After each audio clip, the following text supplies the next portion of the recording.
श्री गोवर्धन नाथ की जय हो। श्री गोकुलनाथ जी विरचित श्री हरिराय जी महाप्रभु जी प्रणीत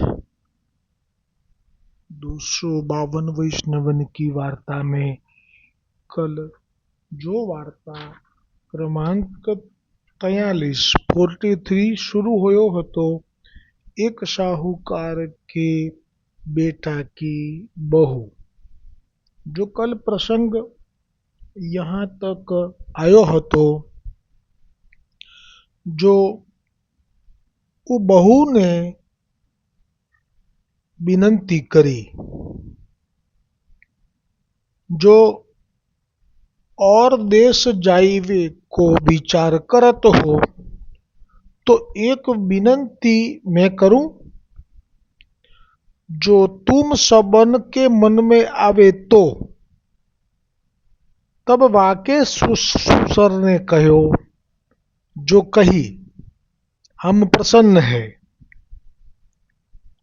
तब वा बहू ने कही, जो मेरी औरतें निंदा बही है, એટલે કે જે પેલો મલેચ્છ છે અહીંયા જે નીચે ઊભો રહે છે અને જતો નથી અને મારું મુખ જુએ છે, એ પછી જે જલ અને અન્ન લે છે, હવે તો એનાથી છૂટવા માટે આપણે આ આપણો દેશ એટલે કે આપણું શહેર છોડી રહ્યા છીએ ગુજરાતનું, અને આપે જ્યાં પણ જવાનું વિચાર્યું છે એ વિષયમાં મારી આ વિનંતી છે कि मेरी औरतें निंदा भई है सो बुरो, और घर छूटे देश छूटे सो तो बुरे ते बुरो।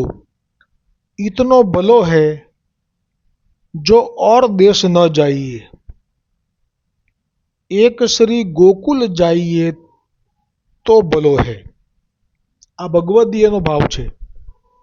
આગળ આવી ગયું કે આ બહુને ખબર છે કે આ શ્રી ગુસાઈજી એ સાક્ષાત ઈશ્વર છે, એટલે એને આ ભાવ થયો, અને હવે એને એ પણ વિશ્વાસ છે કે ગમે તેવા સંકટમાં વૈષ્ણવ જો પડી જાય છે, પરંતુ જો તે વૈષ્ણવ તે વખતે શ્રી મહાપ્રભુજી વલ્લભાચાર્યજી અથવા તો શ્રી ગુસાઈજી શ્રી વિઠ્ઠલનાથજી એમનું સ્મરણ કરે છે અને એમના શરણે જાય છે, તો એમને કોઈ પણ સંશયનું અને મુશ્કેલીનું સમાધાન મળે જ છે। આવો દ્રઢ વિશ્વાસ જેને હોય એને પણ ભગવદીય જ જાણવો। ભગવદીયના માથે શિંગડા નથી હોતા। આવું એટલા માટે કઠોર વચન કહ્યું મેં કે ભગવદીય કોઈ એક વ્યાખ્યામાં સમાવી ના શકાય, કેમ કે આપ જ જોઈ શકીએ છીએ આપણે કે મહાપ્રભુજી વલ્લભાચાર્યજી અને શ્રી ગુસાઈજીના સેવકો જે આપની પાસે સમીપમાં છે એમને માથે સેવા નથી। એટલે આપણે હરિરાયજી મહાપ્રભુજી હમણાં જે આજ્ઞા કરી કે ભગવદીય કેવો હોવો જોઈએ, તો એમાં સેવા કરતો હોવો જોઈએ એમ પણ કહ્યું, પણ બધી જગ્યાએ એક સરખો લાગુ નથી પડતો નિયમ। એટલા માટે તો જેને શ્રી વલ્લભ વિઠ્ઠલ અથવા તો વલ્લભકુલ બાલકમાં આસક્તિ હોય અને એમની સેવા હોય, તો એમણે ક્યારેય બી હઠાગ્રહ ન કરવો જોઈએ ઠાકોરજીને પુષ્ટ કરાવવાનો અને નિયમથી સેવા કરવાનો, કેમ કે એમનો પ્રત્યક્ષ જે સ્વરૂપ જે વલ્લભ બાલક પ્રગટ છે એમાં જ એમની આસક્તિ છે।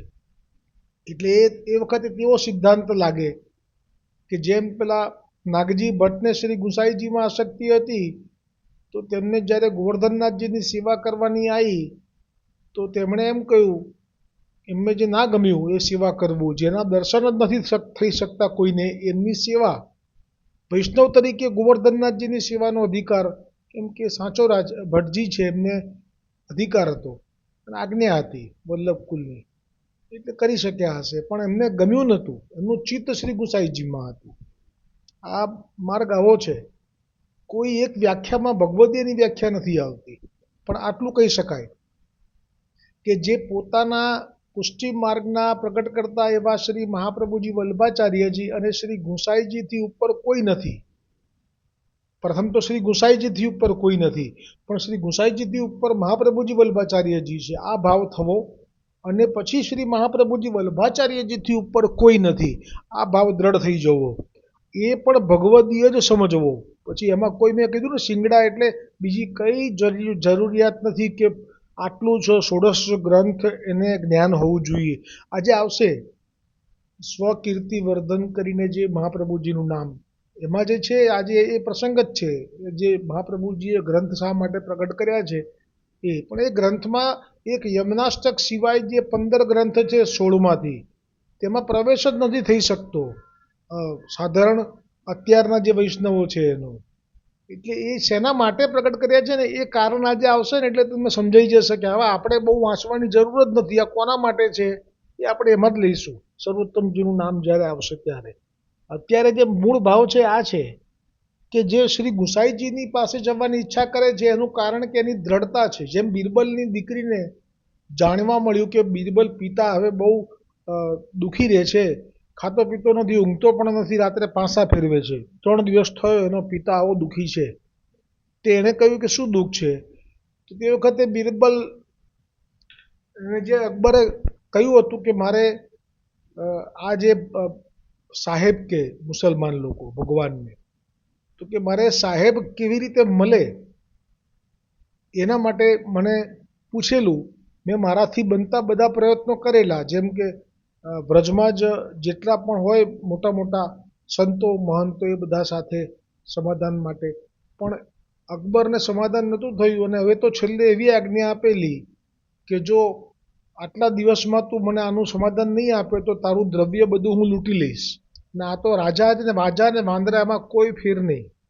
એ વખતથી જ આ બિરબલને દુઃખ, પણ એને શ્રદ્ધા નથી શ્રી ગુસાઈજીમાં કે શ્રી ગુસાઈજી જ ઈશ્વર છે એમ. કેમ કે એ તો ચિત્ત સ્વામી જ્યારે ત્યાં મુકામ કર્યો, સવારે કીર્તન ગાયું એઈ તેઈ તેઈ એઈ કચ્છું ન સંદેહી, ત્યારે જ એણે કહેલું કે તું ઈશ્વર સમજે છે શ્રી ગુસાઈજીને?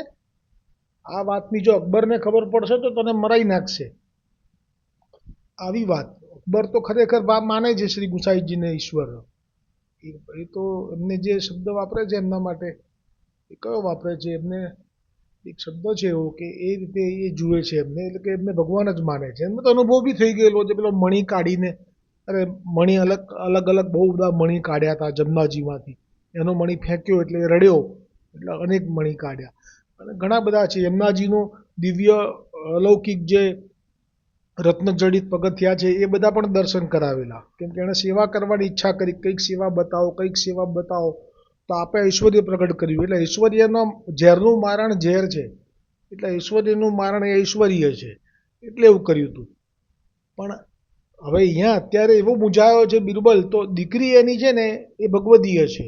એને ખબર છે કે શ્રી ગુસાઈજી એ ઈશ્વર છે. એટલે ભગવદીયમાં આટલું પણ હોય ને, ભલે કંઈ જ્ઞાન ના હોય, એક ગ્રંથ ના આવડતો હોય, પણ જો આટલું જ્ઞાન હોય કે ના અમારા શ્રી ગુસાઈજી એ ઈશ્વર છે, એ બધું સમાધાન કરી લેશે, આટલું પણ જ્ઞાન હોવું એ ભક્તિનો મુખ્ય પાયો છે.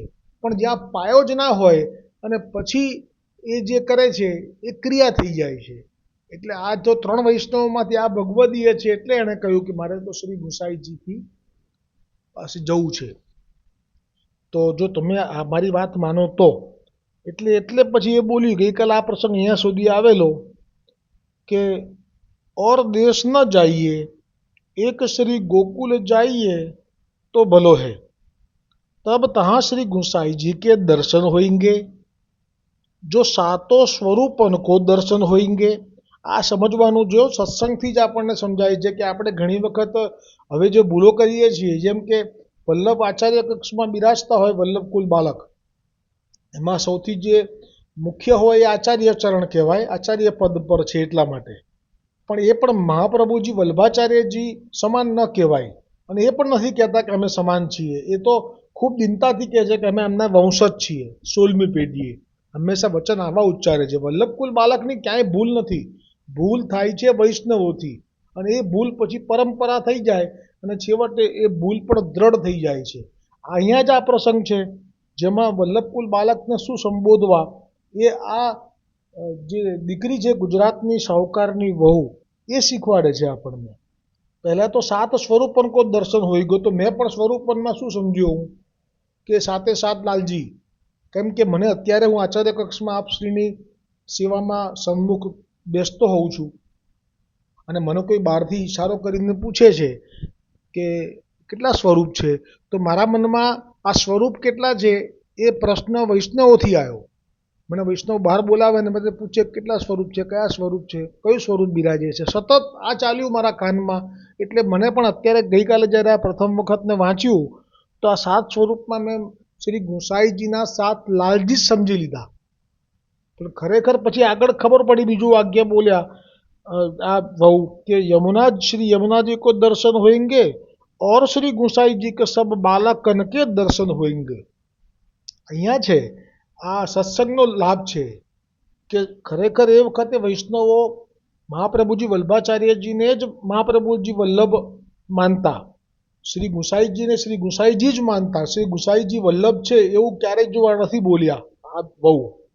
પછી શ્રી ગુસાઈજીના જે 7 લાલજી છે એમના માટે શ્રી ગુસાઈજી કે સબ બાલકન કે દર્શન હોયગો. એટલે ગુસાઈજીના બાલક હતા એટલે એવું કીધું કે શ્રી ગુસાઈજીના બાલકના દર્શન થશે.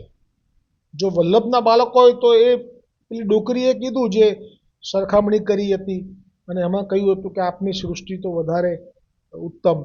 એમાં ડોકરીએ કહ્યું હતું કે એ તો વલ્લભના લાલજી છે, તો છોકરો છે, એમને વલ્લભમાં લાલજી કયા, અહીંયા શ્રી ગુસાઈજીના બાલક કયા.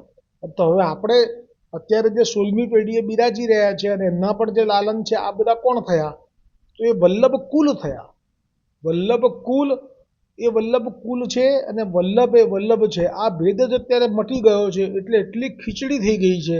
એનું પરિણામમાં ભોગવે છે કોણ? વૈષ્ણવો. કારણ કે હરિરાયજી મહાપ્રભુજી શિક્ષાપત્રમાં વારંવાર દર 4 શ્લોક છોડીને દર 15-25 શ્લોક છોડીને એક જ આજ્ઞા કરે છે કે શ્રી હરિરાયજી મહાપ્રભુજીનું ચરણકમલનું દ્રઢ આશ્રય કરવું. તો એ જે આજ્ઞા કરે છે એ પ્રમાણે અત્યારે તો વૈષ્ણવો એવા ગૂંચવાઈ ગયા છે કે એ તો વલ્લભાધીશ જ સમજે છે અત્યારે બાળકોને. એટલે આ દુઃખ આવ્યું છે. और संपूर्ण ब्रजभूमि के दर्शन होंगे सो यह मैं विनंती करत हूँ अब तुम प्रसन्न हो सो बात કરો. અને હા, આજે આપણે વલ્લભ વલ્લભ કરીએ છીએ. વલ્લભ આપણે કહી ચૂક્યા કેટલાય વખતથી, વર્ષો થઈ ગયા હશે, મને ખબર નથી ક્યારથી આ પ્રવેશ થયું. દૂષણ, અને હું દૂષણ શબ્દ વાપરું છું કે મહાપ્રભુજી વલ્ભાચાર્યજી સમાન જ વલ્લભકુલ બાળકોને ગણી લેવા. આ બહુ મોટું દૂષણ છે. અને એ દૂષણ એટલી હદ સુધી રગે રગમાં પહોંચી ગયું છે આજે કે મેં હમણાં કહ્યું ને કે આગલી જ એકાદશીમાં, હમણાં જે છેલ્લે ગઈ એક, આજે તો છે નહીં વચનામૃત, આજે તો એકાદશી મકર સંક્રાંતિ ભેગા છે, એટલે આગળની એકાદશીમાં જ આપે વચનામૃત કર્યા જે આખા ભારતમાં નહીં પણ દુનિયામાં વધારે સર્ચ થાય છે એ બાળકે, આચાર્ય બાળકે, કે વલ્લભ સિવાય તમે મનોરથ કરો તો એનો અર્થ નથી. વલ્લભ સિવાય તમે કોઈ પણ ઉત્સવ કરો તો એનો અર્થ નથી. આપણે ત્યાં ઉત્સવ થાય વૈષ્ણવોના ઘરે તો વલ્લભ બિરાજે, વલ્લભની કાણીચી થાય, વલ્લભના હાજરીમાં થાય તો ઠાકોરજી પ્રસન્ન થાય. હવે આ જુઓ, વલ્લભ તો અહીંયા આ બેન પણ નથી કહેતા, સાહુકારની વહુ. વિઠ્ઠલનાથજી સ્વયં એમ કહે છે કે અમારા પિતા એ વલ્લભ છે. એટલે જે ગઈકાલે કહ્યું મેં કે લાહોરના જે વૈષ્ણવ હતા જેને ઘોડો પધરાવવાની ઈચ્છા હતી, તો શ્રી ગુસાઈજી એવી કૃપા વિચારેલી કે તું હવે પાછો ના આવીશ ધક્કો ખાઈને, હું ત્યાં આવીશ. આપ તો આવા જ છે ગુસાઈજી તો. અને પછી આપને શ્રમ પડેલો, એ જગ્યા એવી હતી ચારે બાજુ મ્લેચ્છ લોકો, એટલે નીકળતા બી અને જવામાં આવી પછી વિલંબ કરવા લાગેલા. પણ એક વખત આપે વચન ઉચ્ચારી લીધેલું કે હું આવીશ અને લઈ જઈશ તારી પાસેથી એ ઘોડો. એટલે આપમાં તો ઘણા લીલા ગૂઢ રહસ્યો હોય. તો આપે પણ ત્યાં જઈને પાછું એમને મહાપ્રભુજી વલ્ભાચાર્યજીની સેવા દુર્લભ છે અને મહાપ્રભુજી વલ્ભાચાર્યજીનો સ્વભાવ આવો છે એમ કરીને ત્યાં એમને એ શિક્ષા આપેલી. અને હવે અત્યારે જે બાળક છે એમ કહે છે કે અમે જ વલ્લભ છીએ. તો આ એટલો ભેદ ઊભો થયો છે અને આનું પરિણામ છે ને એ શું આવશે એની મને કલ્પના પણ થઈ શકતી નથી. અને આ હવે જે આગળ પ્રસંગ છે એમાં તબ સબ ઘર કે વા બહુ કે બચન સુની કે बहुत ही प्रसन्न भये कहे जो शाबाश बहू तेने आछी बाती कही यह उपद्रव उठ्यो है सो आछे ही को उठ्यो है. હવે તો આનામાં પણ ભાવ કેટલો બધો કહેવાય. ખુશ થઈ ગયો આ સસરો, કારણ કે એને સેવક થયો ત્યારે એ જે દર્શન થયા શ્રી ગુસાઈજીના, ત્યારે એ એના ચિત્ત પટલ ઉપર અંકિત થઈ ગયા હોવા જોઈએ, તો જ આવો ભાવ થાય. બાકી તો કેવી રીતે કોઈ વલ્લભકુલથી સન્મુખ જવા, પોતાનું ઘર છોડીને ત્યાં જવા તૈયાર થાય? કારણ કે વલ્લભ પાસે જવું અને સાનિધ્ય મેળવવું એ 0.1% વૈષ્ણવોનું જ સામર્થ્ય છે, અન્યથા નહીં. અને એ પણ વચન ઉચ્ચાર્યું એણે, શ્રી ગોકુલનાથજી આ દર્શન કર્યું એની મુખમાંથી જે વચન નીકળ્યું એ, નિજેચ્છાત કરીષ્યતિ. કેટલું સુંદર એનું શરણાગતિનું સમર્પણનું આ નિવેદન છે. श्री प्रभु जी आप करेंगे सो उत्तम ही करेंगे, जो इतने में यह दृष्ट हूँ भूली जाएगो. એટલે કે આપણે ત્યાં જઈએ બરોબર છે, ત્યાં સુધીમાં તો આ જતો રહેશે થાકીને. ऐसो निश्चय अपने मन में विचारी के सवेरे ही एक दोई गाड़ी भाड़े करी के उन गाड़ी में सब वस्तु धरी के सिद्धि करी के राखी. ગાડી એટલે બળદગાડા એ જમાનામાં, 2-3 બળદગાડા અને સામાન ઘરનો બધો લેવો પડે ને. હવે ત્યાં જ રહેવાનું છે કાયમ માટે, જ્યાં સુધી આ દુખાવો ના જાય ત્યાં સુધી ત્યાં જ રહેવાનું છે, એટલે બધું લઈ લીધું, તૈયારી કરી લીધી. તબ દૂસરે દિન સબ તૈયારી કરી, તબ વા મ્લેચ્છ ને ગાડી દેખી કે, હવે મ્લેચ્છ ગાડી જોઈ અને આ બધું ભરાય છે એવું જોયું, એટલે પેલા ગાડીવાળાને પૂછ્યું. ગાડીવાળાને શું પૂછ્યો? જો યહ ગાડી कौन सी भरी है और कहाँ को जाएगी? तब वह गाड़ी वान ने वा म्लेच्छ सो कही, जो अमुके साहूकार के घर के सब श्री गोकुल जात है. थયું અને તો કહી દીધું બધું. तब ऐसे सुनी के वह म्लेच्छ हूँ साथ चली वे को तैयार भयो. बोलो आ पाछे वे सब गाड़ी जुड़ाई के चले. सो कोस 2-4 पर गए, तब देखे तो वह दुष्ट म्लेच्छ हूँ पाछे ते आवत है. तब सबन अपने मन में विचार्यो, जो याके लिए घर छोड़्यो हतो सो तो रोग साथ ही है. सो ऐसे करे तो कोईक दिन में श्री गोकुल में जाई पहुंचे. એ લોકો દુઃખી થઈ ગયા કે જેને કારણે આ બધું ઘર વખરી ભરી, 2 ગાડા ભરી સામાન લઈને જઈ રહ્યા છીએ, એ તો પાછળ આવે છે. આવી તો એમને કલ્પના પણ નહોતી કે આ પાછળ પાછળ ત્યાં સુધી આવશે. કોણ આવે એમ કે આવી રીતે અજાણ્યો હોય ને શું કરવા આવે, એમના મનમાં આવી ધારણા હતી. तब वे सब नाव में बैठे और वह नाव वाले मल्लासो साहूकार ने कहो, यह एक म्लेच्छ जो है वो हमारे साथ नहीं है. એટલો નજીક હતો કે એની જોડે જોડે ભળી ગયો. એ નાવમાં ચડવા લાગ્યા. સાહુકારનો દીકરો અને સાહુકારની વહુ, આ ત્રણેય નાવ પાર કરી અને જે લઈ જાય શ્રી ગોકુલ, શ્રી ગુસાઈજીના મંદિર તરફ, એ નાવવાળાને પણ કહેવું પડ્યું કે અમારી સાથે ના ગણતા હો, અમારી જોડે નથી આ. આવું કહી દીધું સ્પષ્ટ. यह एक म्लेच्छ हमारे साथ में नहीं है. तासो या म्लेच्छ को नाव में मती बैठारियो या को पार मती उतारियो. ऐसे वा साहूकार ने उन मलाहन सो, मलाहन એટલે नाविक, सो कही, वा म्लेच्छ को नाव में बैठन न दीनो. ता पाछे और सब पार उतरी गए और वह म्लेच्छ श्री यमुना जी के कांठे बैठे रहो और उन सबन ने जाई के श्री गुसाई जी के दर्शन किए. ता पाछे पहला श्री गुसाई जी थी सन्मुख थया, दंडवत कर्या, कारण के वखते दर्शन थया नता, हवे दर्शन खुल्या. श्री नवनीत प्रिया जी के दर्शन खुले, सो राजभोग आरती के दर्शन करी के परम आनंद पाए. ता पाछे अनुसर कराई के श्री गुसाई जी आप बैठक में पधारे. तब वह साहूकार को श्री गुसाई जी श्री मुखते कहे, जो तुम रसोई मती करियो, आज महाप्रसाद यहाँ ही लीजियो. और तुम कितने जने हो? આ જો સાક્ષાત ઈશ્વર છે એનું પ્રમાણ મળશે અત્યારે. જે આ બહુને ખબર છે કે ઈશ્વર છે, પણ પેલા લોકોને ખબર નથી, પણ એ પ્રમાણ મળશે. હવે પ્રગટ થશે આપ કે હું ઈશ્વર છું એમ. એટલે કહ્યું કે તમે મહાપ્રસાદ માટે હવે કંઈ આ લોકો એવું કરે, આજ્ઞા ના મળે ને તો જાતે જ બધું સિદ્ધ કરે અને પછી ધરીને લે, મનોમન ધરીને લે. અને જો સાથે ઠાકોરજી લઈને આવ્યા છે ઝાંપીજીમાં, તો એમને પણ ત્યાં પધરાવે ને પછી એમને ધરીને લે, સેવા કરીને, સેવાથી પહોંચીને. પણ આજ્ઞા થઈ ગઈ કે મહાપ્રસાદ અહીંયા જ લેજો, એટલે પછી એ ક્રમ બદલાઈ જાય. પછી એ ઠાકોરજીને એક જણ જઈને પહોંચી આવે, બહાર નીકળ્યા હોય ત્યારે ક્રમમાં પણ ચાલે બધું જ. એના માટે બી છે આજ્ઞા આપણા માર્ગમાં. ઓર તુમ કિતને જને હો, જાણી જોઈને ઠાકોરજી સાક્ષાત શ્રી કૃષ્ણ પૂછી રહ્યા છે. તબ વાસ આવું શ્રી ગુસાઈજીના સ્વરૂપમાં દ્વિજ તનુધારી પૂર્ણ પુરુષોત્તમ પૂછી રહ્યા છે કે તમે કેટલા જણા છો. તબ વા સાહુકારને કહ્યો, જો મહારાજ હમ તો 4 જને હૈ. તબ શ્રી ગુસાઈજી આપ મુક્ષો કહે તુમ તો 5 જને હો. આ કોણ કહી શકે? આ 4 જણા જે કીધું એમાં કોણ કોણ છે?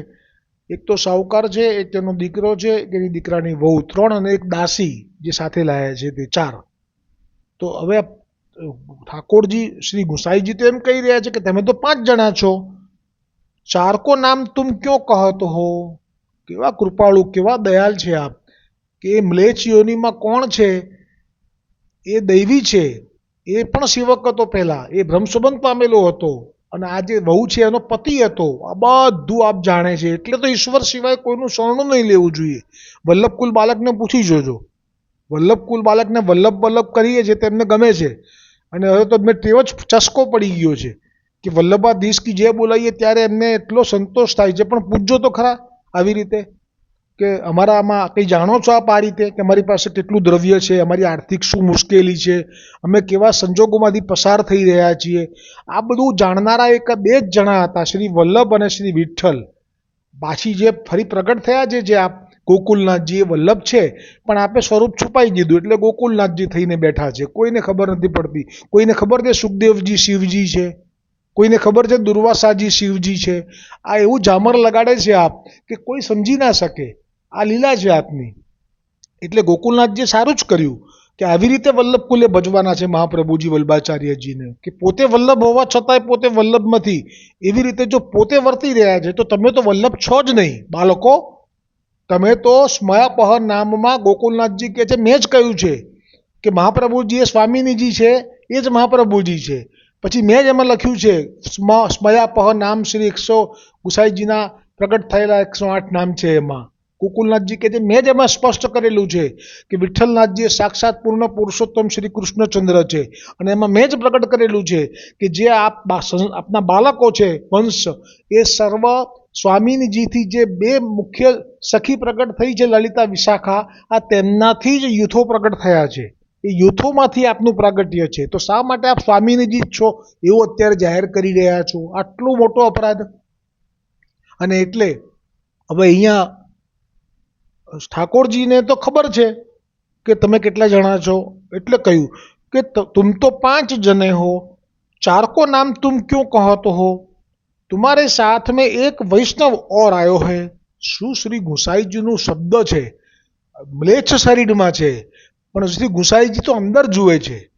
એટલે શ્રી ગુસાઈજીને વિનંતી કરજો વૈષ્ણવો, ક્યારે પણ તકલીફ પડે જીવનમાં, આર્થિક પડે, શારીરિક પડે, માનસિક પડે, શ્રી ગુસાઈજીને વલ્લભને સ્મરણ કરજો. ક્યારેય વલ્લભકુલ પાસે જશો નહીં. વલ્લભકુલ પાસે જવાનું ખરું, પણ ફક્ત વિનંતી કરવા કે આશીર્વાદ આપો. એટલે એમની અંદર બિરાજેલું તત્વ છે ને એ આશીર્વાદ આપશે. કારણ કે અત્યારે જે છે બિરાજમાન કોઈ સામર્થ્યવાન નથી. કોઈને ખબર નથી કે તમારા ઘરમાં શું સ્થિતિ છે, તમે કેટલા આદિ વ્યાધિ ઉપાધિમાં ફસાયેલા છો, એના વિશે એમને જાણકારી નથી. પણ શ્રી ગુસાઈજીને વલ્લભને ખબર છે. આનું પ્રમાણ તમને હમણાં જ ગયું તાજું, એટલે ફરી કહું છું જેથી તમને બરાબર દ્રઢ થઈ જાય કે હું જે કહું છું એમાં મારો કોઈ દ્વેષ નથી. વલ્લભના સોગંદ, જો હું ખોટું બોલું તો કોઈ દ્વેષ નથી, પણ મોટી ભ્રમણા છે. આ ભ્રમણામાંથી બહાર નીકળી જવા માટે આ દ્રષ્ટાંત હમણાં જ ગયેલું છે. એટલે હું ફરી વર્ણન કરી આ વાર્તામાં અધૂરી રાખીશ. આવતીકાલે જ આ પ્રસંગ શરૂ થશે. કયો પ્રસંગ છે?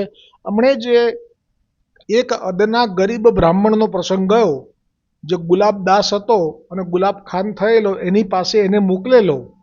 અને એ અદના ગરીબ બ્રાહ્મણની વાર્તા એના કરતાં વધારે મહત્વ તો આ ગુલાબદાસની વાર્તાનું એટલા માટે પ્રગટ કર્યું કે જ્યારે એનો દેહ છૂટ્યો અને આટલા પાપ કર્મ કરતો કરતો દેહ છૂટ્યો છે એનો, તો પછી આ કેવી રીતે ઉદ્ધાર થઈ શક્યો? આ જે સંશય દૂર કરવા માટે હરિરાયજી મહાપ્રભુજી એ પણ વલ્લભ છે, સમજો.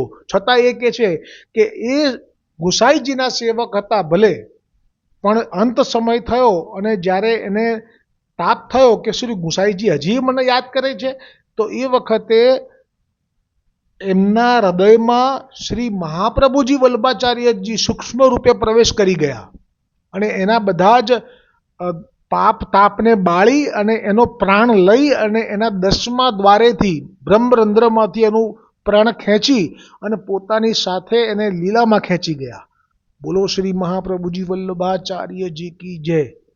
કેવો પુષ્ટિ માર્ગ, કેવી કૃપા, પણ કોણ કરે છે કૃપા? એની પર ફોકસ રાખવા માટે શિક્ષાપત્ર છે. જે કૃપા, હવે ગુસાઈજીના સેવક છે છતાંય શ્રી મહાપ્રભુજી વલ્લભાચાર્યજી એમના હૃદયમાં પ્રવેશ કરી બધા દ્વાર ખોલી 10મા દ્વારથી બ્રહ્મરંધ્રથી એમનો પ્રાણ લઈને ચાલ્યા ગયા.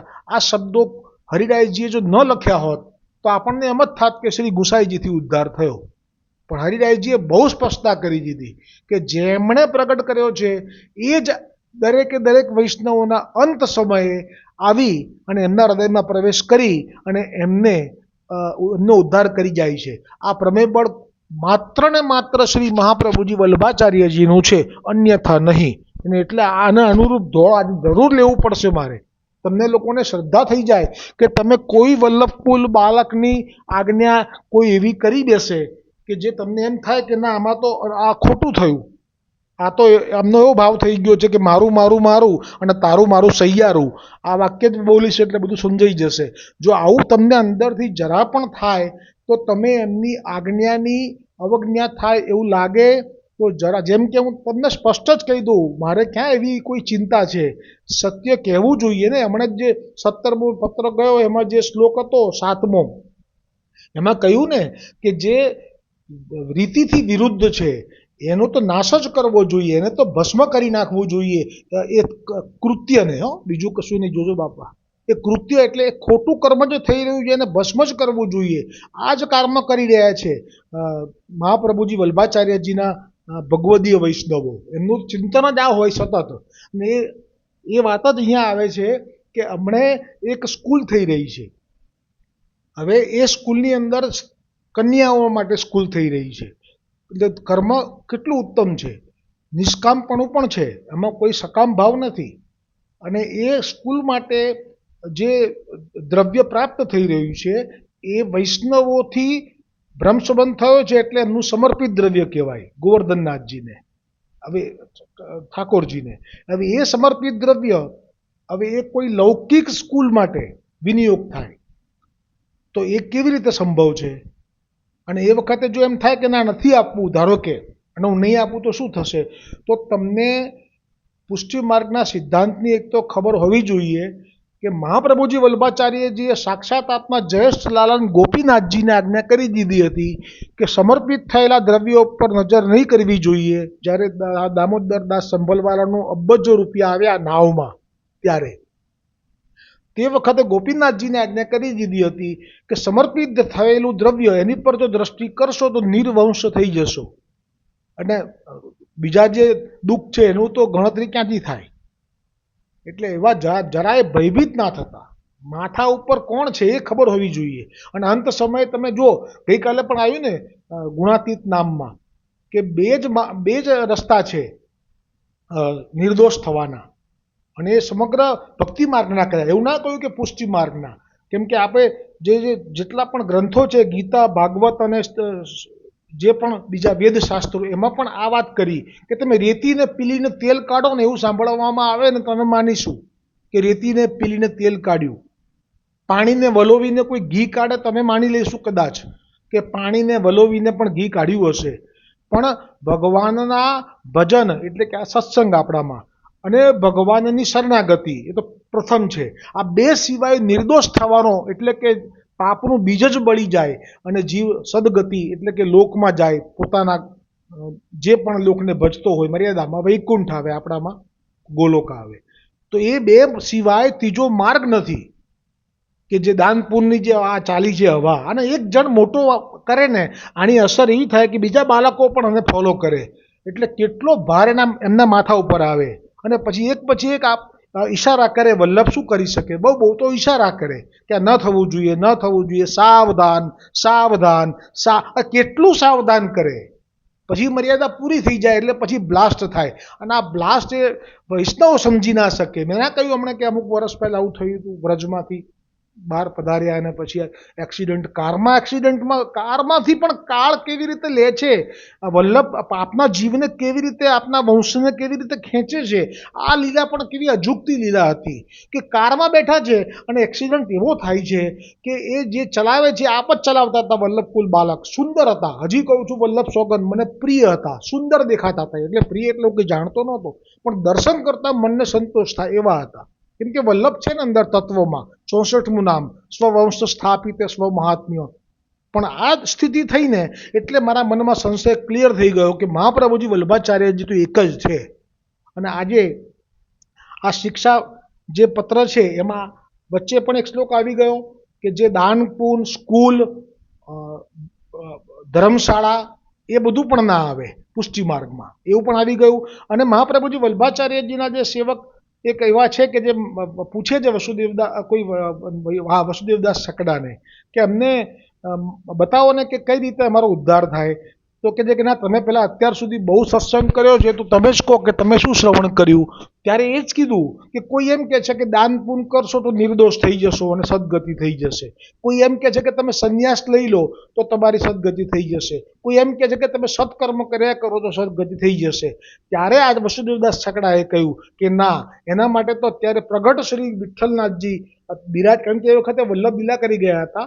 આ વસુદેવદાસ છકડા તો મહાપ્રભુજીના છે સેવક, પણ જે પછી શ્રી વિઠ્ઠલનાથજી છે એ વખતે, એટલે કહ્યું કે એ જ તમને આ માર્ગ બતાવશે. એટલે આજે અધૂરો રહેલો પ્રસંગ હવે આવતીકાલે લઈશું. અત્યારે સમય થઈ ગયો છે. શિક્ષાપત્રનો એક શ્લોક છે આપણે છઠ્ઠો, એ હજી લઈશું. શિક્ષાપત્ર તો નિર્ભય કરે છે.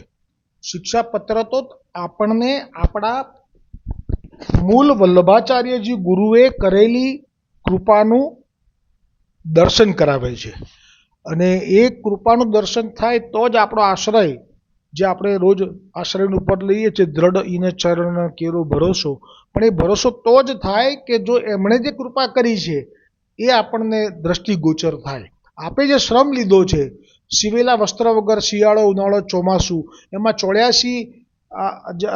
3 વખત જે પરિક્રમા કરી પૃથ્વીની, એમાં આપે ક્યાંય કોઈ જગ્યાએ ચેરિટેબલ ટ્રસ્ટને દાન આપવાનું કાર્ય કર્યું નથી. મ્લેચ્છ પાછળ પડી જાય તો મ્લેચ્છોને પણ મારી નાખવાનું કાર્ય કર્યું નથી. આપ દ્વિજ તનમાં છો એટલે આપે જે દ્વિજ તનને અનુરૂપ, અને આચાર્ય પદે છો એટલે આચાર્યની પરંપરામાં જે આવતા હોય એ લક્ષણો જ પ્રગટ કર્યા. આ ઠાકોરજી તો કેવા છે, સ્વતંત્ર છે. એ તો જેમ કે પેલા વૈષ્ણવના ઘરમાં બિલાડીએ, ડોકરીના ઘરમાં બિલાડી અંદર ઘૂસીને લડી તો ઠાકોરજી ડરીને પેલી ડોશીની સોડમાં લપાઈ ગયા. અને એક ઠાકોરજી જે પેલા રાજા માટે થઈ, અને એ રાજા કંઈક પરદેશ ગયો હશે અને પેલા યુદ્ધ કરવા માટે માન્યું કે રાજા નથી તો લઈ લઈએ રાજ્ય આનું, તો એ ઠાકોરજીએ પોતાના સેવાના દરવાજા અંદરથી બંધ કરી અને વિરુદ્ધ ધર્માશ્રય આપ કરી શકે. જે કેવું મોટું કે એક તરફ બિલાડીના લડવાથી ડરીને ડોકરીની સોડમાં એવા ચોંટી જાય છે કે છોડતા નથી. અહો, કેવી સુંદર લીલા. અને હવે આ જ ઠાકોરજી એ રાજા દૂર ગયો અને બધાએ ઘેરી લીધા તો દરવાજા સેવાના આપે જ બંધ કરી દીધા. એટલે 3 દિવસ સુધી સેવા થઈ નથી. અને આપ શું કરતા રહ્યા? યુદ્ધ કરતા રહ્યા. આવી લીલા. આપ ધારે તો એક ક્ષણમાં મારી શકે છે, પણ ના, આપે 3 દિવસ વ્યવસ્થિત જેમ યુદ્ધ થતું હોય ને એક પછી એક પૂરા કર્યા અને પછી બગાડ્યા. એટલે આ જે પુષ્ટિ માર્ગ છે એ પ્રગટ કરનારા એ સ્વામિનીજી, એ જ વલ્લભ છે, અને એ દ્વિજતનમાં છે. એટલે કોઈ ચેરિટેબલ ટ્રસ્ટ ક્યાંય દાન પુણ્યની વાત કોઈ જગ્યાએ કરી હોય તો આપણે કરી શકાય. હવે આ જે પ્રસંગ 6ઠ્ઠા પત્રમાં આપ કહી રહ્યા છે શ્રી હરિરાયજી મહાપ્રભુજી, એનો અર્થ કહી રહ્યા છે શ્રી ગોપેશ્વરજી. વ્રજમાં વાસ તથા શ્રીમદ યમુનાજીનું દર્શન તથા શ્રી યમુનાજીના સ્વરૂપનું જ્ઞાન તથા શ્રી ગોવર્ધન ગિરિરાજજીના સ્વરૂપનું જ્ઞાન તથા શ્રી ગોવર્ધનનાથજીના દર્શન એ સર્વ દૂર થયા છે. હવે જુઓ આ જે ભાવ છે શ્રી હરિરાયજીનો એ આપ અત્યારે એ વખતે જેસલમેર બિરાજતા હશે. જો મને એવું બહુ પાકી ખબર નથી, ક્યાં તો પછી ખિમનોર, બેમાંથી એક, ટૂંકમાં રાજસ્થાન. હવે એ વખતે આપને જે વિરહ થયો એ વ્રજનો થયો, એટલે કહ્યું કે વ્રજમાં વાસ, શ્રીમદ યમુનાજીનું દર્શન તથા શ્રી યમુનાજીના સ્વરૂપનું જ્ઞાન તથા શ્રી ગોવર્ધન શ્રી ગિરિરાજના સ્વરૂપનું જ્ઞાન તથા શ્રી ગોવર્ધનનાથજીના દર્શન એ સર્વ દૂર થયા છે. એટલે આપણું ચિત્ત ક્યાં હોવું જોઈએ એ હરિરાયજી આપણને આ રીતે કહે છે કે આપણે ચિત્તમાં કોઈ સ્કૂલમાં દાન કરવાનું છે, કોઈ હોસ્પિટલમાં દાન કરવાનું છે, કોઈ વૈષ્ણવોથી વૈષ્ણવનો ધંધો વધે એના માટે બિઝનેસનું એક શરૂ થઈ જાય કોઈ સ્કીમ, એમાં દાન કરવાનું છે. આવું કોઈ પણ જગ્યાએ ચિત્ત ન જવા દઈને ચિત્ત આપણે ક્યાં રાખવાનું છે એ અહીંયા કહી રહ્યા છે. હવે વિવેચન. શ્રી હરિરાયજી કહે છે કે હરિશરણનું કોઈ પણ સાધન મારાથી થયું નથી, વ્રજમાં વાસ પણ થયો નથી. એટલે હરિરાયજી તરફનો ભાવ કહેજો, કારણ કે ત્યાં છે ને રાજસ્થાનમાં છે, એટલે વ્રજ દેશ મહા ઉત્તમ છે, પોતાના કરી લે અને કૃપા કરે. અરે એક મિનિટ, મહા ઉત્તમ છે. વ્રજ દેશ પ્રભુ શરણ જવાનું ઉત્તમ સ્થળ છે. જો ત્યાં સ્થિતિ થાય તો પ્રભુ આપણને પોતાના કરી લે અને કૃપા કરે. એવો ઉત્તમ વ્રજવાસ પણ મારાથી તો ન થયો. શ્રી યમુનાજીનો એવો પ્રતાપ છે કે ગમે તેવો દુષ્ટ જીવ પણ જો જાણે અજાણે એનું સકૃત જલપાન કરે તો તે જીવને યમ યાતના ન થાય. કેટલા સુંદર ગુણગાન કરી લીધા એક વાક્યમાં શ્રી હરિરાયજી મહાપ્રભુજીએ. વારી જાઉં. જે જીવ શ્રી યમુનાજીનો આશ્રય કરે તેને શ્રી યમુનાજી શ્રી ઠાકોરજીની લીલાનો અનુભવ કરાવે અને તેના સર્વ કાર્ય સિદ્ધ કરી ભગવદ લીલાનું ભવ યોગ્ય અલૌકિક દેહ સંપાદન કરી આપે. એવું શ્રી યમુનાજીનું અલૌકિક મહાત્મ્ય છે.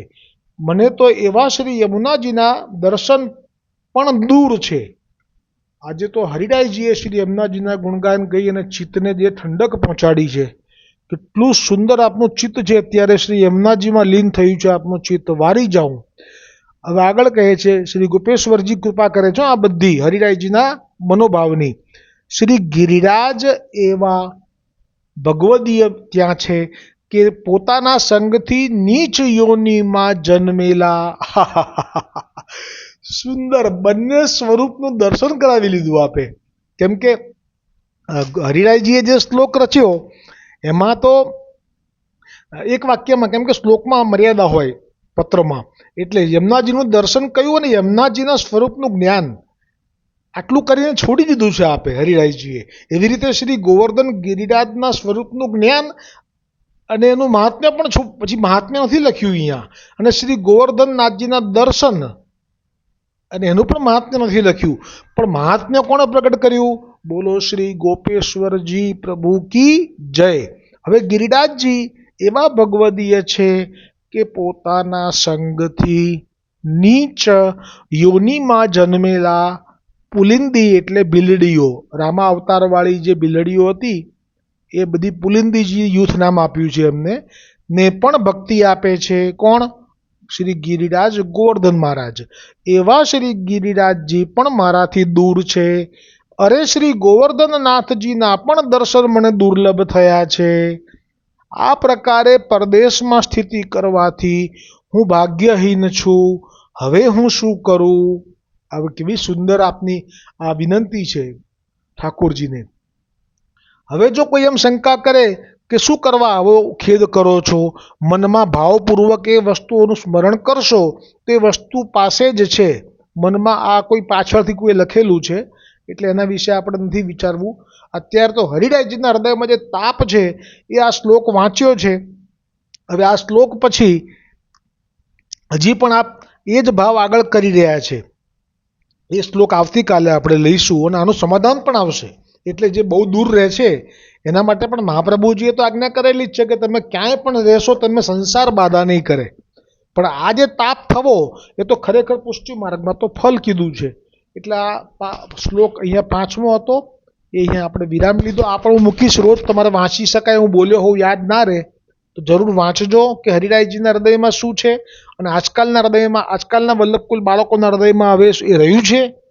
કેમ કે એ વખતે મેં કહ્યું ને કે માધવદાસ કાઠિયાવાડના એ બહુ જ દ્રવ્ય પાત્ર હતા. કેમ કે જે